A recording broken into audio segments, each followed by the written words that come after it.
شروع اللہ کا نام لے کر جو بڑا مہربان نہایت رحم والا ہے۔ وہ جو نہایت مہربان ہے، اسی نے قرآن کی تعلیم فرمائی، اسی نے انسان کو پیدا کیا، اسی نے اس کو بولنا سکھایا۔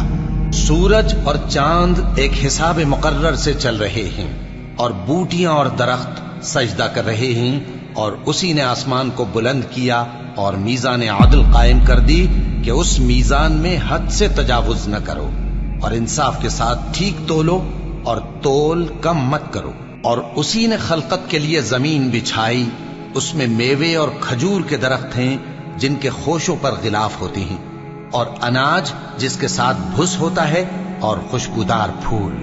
تو اے گروہ جن و انس، تم اپنے پروردگار کی کون کون سی نعمت کو جھٹلاؤ گے؟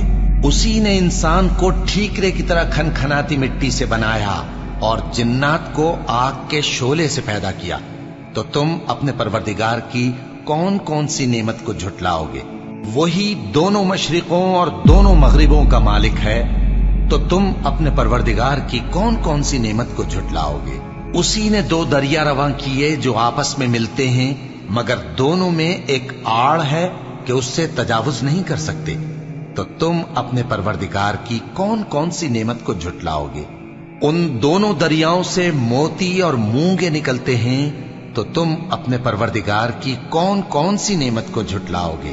اور جہاز بھی اسی کے ہیں جو سمندر میں پہاڑوں کی طرح اونچے کھڑے ہوتے ہیں، تو تم اپنے پروردگار کی کون کون سی نعمت کو جھٹلاؤ گے؟ جو مخلوق زمین پر ہے سب کو فنا ہونا ہے، اور تمہارے پروردگار ہی کی ذات جو صاحب جلال و کرم ہے باقی رہے گی۔ تو تم اپنے پروردگار کی کون کون سی نعمت کو جھٹلاؤ گے؟